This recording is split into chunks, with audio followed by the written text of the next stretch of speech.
Hello दोस्तों, स्वागत है आप सभी का आपके अपने यूट्यूब चैनल स्टडी नंबर 1 पे। दोस्तों बहुत बहुत स्वागत है आप सभी का स्टडी नंबर 1 के यूट्यूब चैनल पर। तो कैसे हो आप सभी? उम्मीद करता हूँ आप सभी बहुत अच्छे होंगे और अपनी पढ़ाई को कंटिन्यू रखे होंगे, क्योंकि लॉकडाउन तो सबको मार रही है। तो चलिए दोस्तों, आज हम चालू कर रहे हैं पॉलिटी की क्लास को कंटिन्यू रखा हूँ और हमारा आज का पॉलिटी की क्लास नंबर 4 है। तो इसके पहले 3 वीडियो को अपलोड कर चुका हूँ और वो 3 वीडियो जो कि संविधान की एकदम बेसिक सीढ़ियाँ हैं, तो उनको आप पकड़ लीजिएगा, उनको आप देख लीजिएगा, ताकि पूरी ज़मीन से आसमान तक आपको समझ आए। तो दोस्तों बस आपसे अंतिम बार फिर से कहना चाहूँगा कि आप सभी वीडियो को लाइक कर दीजिए। हेलो दोस्तों,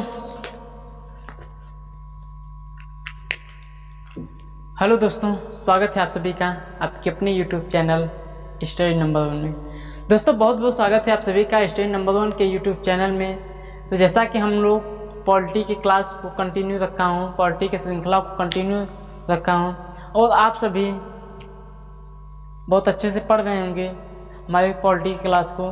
हालांकि हमने 3 वीडियो को अपलोड कर चुका हूँ और आप सभी का रिस्पांस बहुत अच्छा आ रहा है, कमेंट भी बहुत अच्छा आ रहा है। तो चलिए दोस्तों, एक बार हम सोच रहे हैं थोड़ा सा शेड्यूल बनाएं कि आप सभी के कमेंट को रीड करें और आप तक पहुँचाएँ।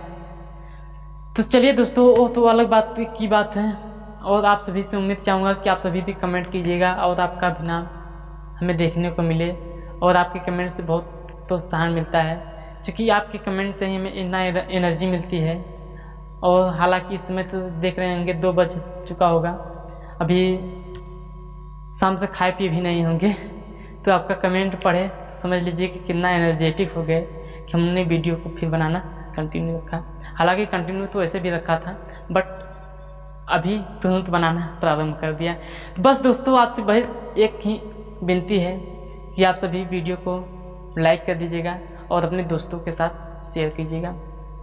बस एक दोस्तों के साथ अपना शेयर कीजिएगा और अपना वही रूटीन बना लीजिएगा। और चलिए आज के हम लोग पॉलिटी के क्लास को कंटिन्यू रखूँ। तो दोस्तों सबसे पहली बात आती है पॉलिटी को हम लोग पहले शुरुआत में डिस्कस कर चुका हूँ, यानी 3 वीडियो में हमने बेसिक स्तर से जितना भी होता है सब कुछ बता दिया हूँ। और आज हमारा है कि संविधान सभा ने संविधान को कब स्वीकार किया या कब अंगीकृत किया। क्या फिर से बोलूँ, हमारा आज का टॉपिक क्या है, आज का हेडिंग क्या है कि संविधान सभा ने संविधान को कब स्वीकार किया या अंगीकृत किया। तो पहले लिख दे रहा हूँ, आपको ऐसे शायद में समझ में आ रहा होगा। देखिए राइटिंग में कोई दिक्कत नहीं होती ना। संविधान सभा ने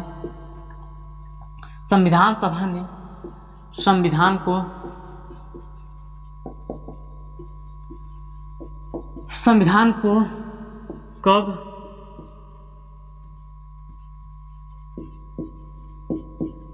स्वीकार किया या अंगीकृत किया। चलिए दोस्तों, इसको जान लेते हैं। सबसे इम्पोर्टेंट क्वेश्चन की दृष्टि से ऐसा कोई नहीं है कि ये हेडिंग जो लिखे हैं ये इम्पोर्टेंट नहीं है। तो आप लोग देखिएगा कि संविधान सभा ने संविधान को कब स्वीकार किया, कब अंगीकृत किया। तो आप लोगों को मालूम होगा या नहीं मालूम होगा, बट इस वीडियो में आपको मालूम हो जाएगा। तो देखिए संविधान सभा ने संविधान को कब स्वीकार किया या कब अंगीकृत किया। तो वह डेट था 26 नवंबर 1949। इस डेट को ध्यान से देखिएगा। इस डेट में क्या लिखा गया है, 26 लिखा है नवंबर 1949। 26 नवंबर 1949 ईस्वी को संविधान सभा ने संविधान को स्वीकार किया था। बट एक और क्वेश्चन, उस क्वेश्चन क्या है कि संविधान सभा ने संविधान को स्वीकार करते समय कितने लोगों का हस्ताक्षर हुआ था? तो कितने लोगों का हस्ताक्षर यानी कि संविधान पर कितने लोगों का हस्ताक्षर हुआ था? तो 284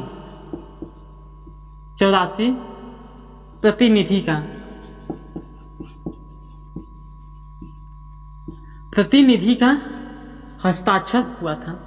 यहाँ पर आप देख सकते हैं कि संविधान सभा ने संविधान को कब स्वीकार किया था? 26 नवंबर 1949 ईस्वी को, और 284 व्यक्तियों ने हस्ताक्षर किए। इतना आपको याद हो चुका होगा। अब देखिए, अब अगला आ जाता है कि 26 नवंबर 1949 ईस्वी को जब शासन यानी कि लागू होता है, हमारा संविधान सभा स्वीकारा जाता है, तो स्वीकार के समय में क्या क्या लागू था, क्या क्या प्रावधान लागू हो चुका था और क्या क्या नहीं लागू हुआ था। तो यहाँ पर हम लोग देखेंगे कि 26 नवंबर 1949 को कौन कौन से प्रावधान लागू हुए। 26 नवंबर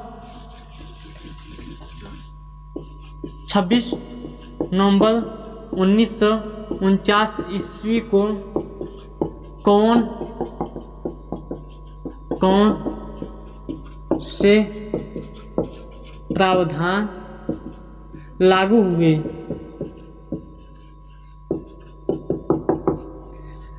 26 नवंबर 1949 ईस्वी को कौन कौन से प्रावधान लागू हुए? अब इसके रूप में चलेंगे तो 26 नवंबर 1949 ईस्वी को एक तो आपातकाल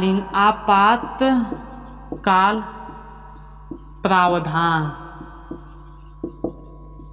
आपातकाल जो प्रावधान था 26 नवंबर 1949 ईस्वी को लागू कर दिया गया था।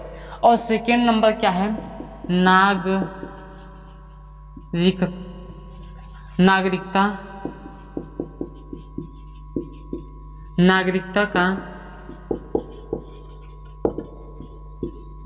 नागरिकता का प्रावधान।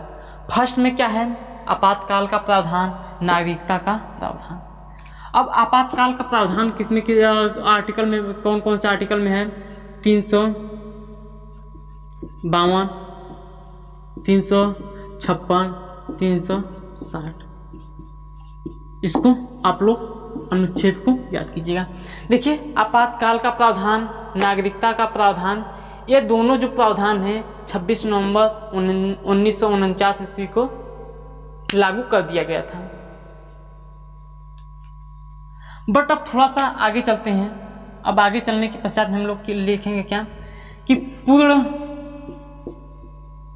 पूर्ण संविधान कब लागू हुआ था?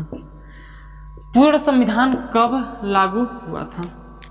तो थोड़ा सा चर्चा करते हैं पूर्ण संविधान के विषय में, यानी पूर्ण संविधान कब लागू हुआ था। तो पूर्ण संविधान, देखिए हमारा संविधान जो था 26 नवंबर 1949 ईस्वी को लागू हो गया था और उस समय बन भी गया था।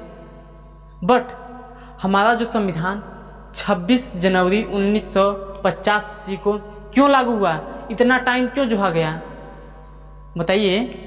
तो जोहने यानी कि वेट करने का मेन रीजन यह था कि 26 जनवरी 1930 ईस्वी को 26 जनवरी 1930 ईस्वी को जवाहरलाल नेहरू ने अपने कुछ अनुयायियों के साथ रावी नदी के किनारे, रावी नदी के तट पर झंडा को फहराया था। तो उसी को याद में सजोने के लिए, उसी को याद में पिरोने के लिए, उसी को याद करने के लिए, याद रखने के लिए संविधान सभा ने संविधान को 26 जनवरी 1950 ईस्वी को लागू कर दिया। 26 जनवरी 1950 ईस्वी को लागू कर दिया, यही मेन रीजन था। तो यहाँ पर हम लोग देखेंगे कि 26 जनवरी 1950 ईस्वी को पूर्ण संविधान को लागू। यह क्या 26 जनवरी 1950 ईस्वी को पूर्ण संविधान को लागू कर दिया गया। अब थोड़ा सा डिलीट करते हैं, अब आगे अपनी चर्चा करते हैं। यानी कि पूर्ण संविधान क्या है? एक कानून या जिसे कह सकते हैं नियम, या जिसे इसी को संविधान कहा जाता है। कानून, नियम, यही सब क्या है? हमारा संविधान है। अब देखिए थोड़ा सा आगे चलते हैं।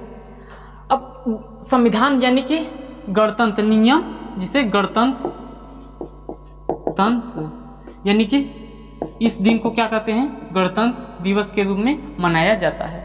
तो हमको सबसे पहले देखेंगे कि जो गणतंत्र है, गणतंत्र का अर्थ क्या होता है, गणतंत्र से तात्पर्य क्या होता है?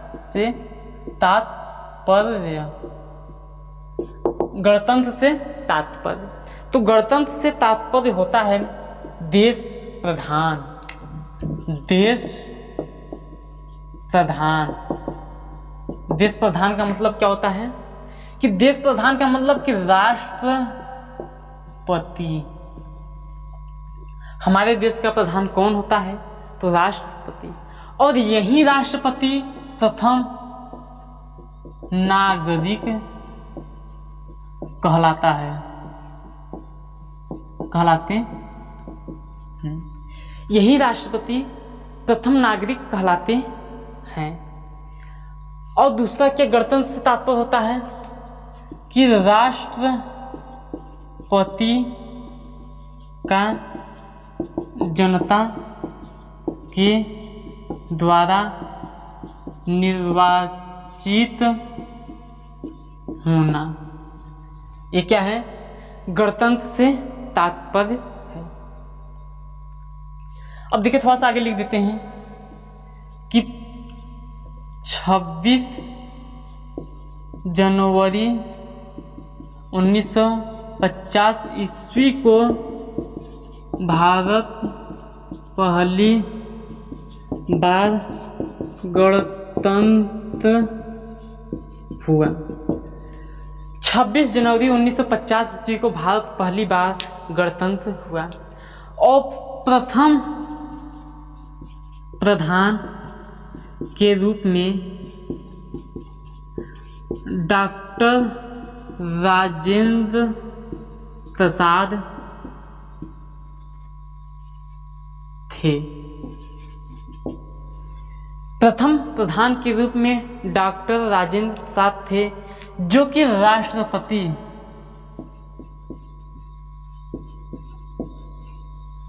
प्रथम राष्ट्रपति भी थे। यह गणतंत्र से तात्पर्य इतना हो गया। अब चलते हैं थोड़ा सा आगे की पॉइंट की ओर, और आगे के पॉइंट में हम लोग देखेंगे संविधान से संबंधित कि संविधान बनाने में कितना टाइम लगा, कितना समय लगा, कितनी बैठकें बुलानी पड़ी, कितने रुपयों का खर्च हुआ, यही सब हम लोग देखेंगे। कितने सत्र लगे, ये सब के विषय में हम लोग चर्चा करेंगे। तो चलिए दोस्तों चालू हो जाइए बस। अब लोग संविधान निर्माण में लगा समय, खर्चा, बैठक, सत्र। संविधान निर्माण में लगा समय, बैठक, खर्चा, सत्र। आपको दिख रहा है? थोड़ा सा नहीं दिख रहा होगा तो यहाँ पर बल्ब है ना, इसलिए नहीं दिख रहा होगा। चलो अच्छा दिख रहा। संविधान निर्माण में लगा समय, बैठक, खर्चा, सत्र। तो संविधान निर्माण में लगा समय, फिर क्या आगे? समय के बाद में खर्चा के बाद में बैठक, बैठक के बाद में सत्र। देखिए समय कितना समय लगा आपको मालूम होगा, यदि आप 4-5 विद्यार्थियों से भी पूछेंगे तो वो भी बता देगा कि संविधान निर्माण के में लगा समय 2 वर्ष 11 माह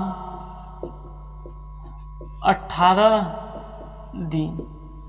हालांकि कुछ लोग बताते हैं 2 घंटा का भी समय, 2 घंटा नेगलेक्ट कर दिया जाता है। देखिए क्या 2 वर्ष 11 माह 18 दिन का समय लगा संविधान निर्माण करते समय। अब देखिए खर्चा कितना बैठा, खर्चा भी हम लोग देख लेते हैं कि खर्चा भी कुछ तो खर्चा लगा होगा।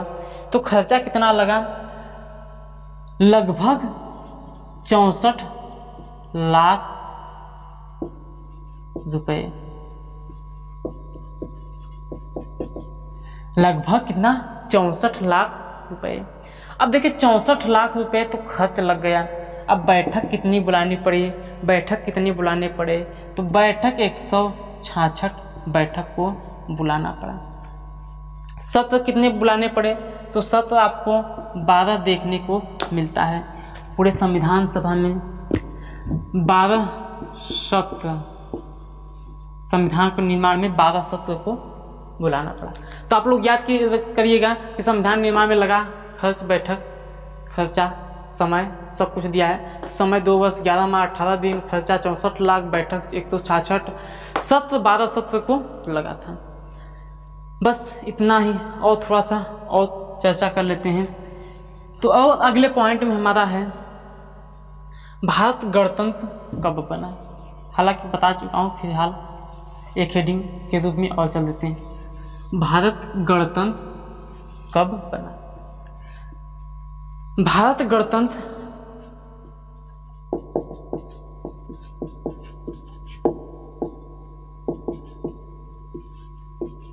कब बना, भारत गणतंत्र कब बना, तो आप लोग बताइएगा गणतंत्र कब बना। तो 26 जनवरी 1949 ईस्वी को, सॉरी 50 ईस्वी को। भाई साहब आपको इतना भी मालूम नहीं है। 26 जनवरी 1950 ईस्वी को भारत गणतंत्र बना। अब आगे चलते हैं। भारत एक गणतंत्र है, इसका अर्थ क्या है। भारत एक गणतंत्र है, इसका अर्थ क्या है। क्वेश्चन के रूप में पूछा जाएगा कि भारत एक गणतंत्र है, इसका अर्थ क्या है। तो भारत एक गणतंत्र है तो इसका अर्थ हो जाएगा कि राष्ट्रपति का जनता द्वारा अप्रत्यक्ष रूप से चुनना। क्या है, राष्ट्रपति का जनता द्वारा अप्रत्यक्ष रूप से चुनना। अप्रत्यक्ष यानी कि कह सकते हैं जैसे वोटिंग होता है, तो वोटिंग में तो ये तो नहीं होता है कि भाई साहब फलाना आदमी का किसके पास गया है, रामनाथ कोविंद के पास, ढिकनवा आदमी का इसके पास, ऐसा तो होता नहीं है। वहाँ तो होता है गुप्त रूप से किसके ऊपर कितना मत पड़ा, तो वो अप्रत्यक्ष रूप से हो गया। और एक अप्रत्यक्ष रूप का कारण कि इससे कि हम जाकर उनको स्वयं नहीं चुन सकते हैं कि इनको हम चुने, यानी कि अप्रत्यक्ष रूप से चुनाव होता है। तो गणतंत्र का तात्पर्य है कि राष्ट्रपति का चुनाव जनता के द्वारा अप्रत्यक्ष रूप से किया जाना। तो बस आज का हमारा वीडियो कंप्लीट होता है। आपसे उम्मीद चाहता हूँ कि आप इसे बेहद पसंद करे होंगे और आप सभी का बहुत बहुत धन्यवाद वीडियो को देखने के लिए। तो मैं बस अपनी वाणी को यहीं पे विराम देना चाहता हूँ, आपसे अलविदा लेना चाहता हूँ। मिलते हैं नेक्स्ट वीडियो में कुछ नया करने के लिए, कुछ नई ऊर्जा के साथ, कुछ नई एनर्जी के साथ, कुछ नया करने के लिए। तो बस आपका साथ। Thank you, all the best, धन्यवाद।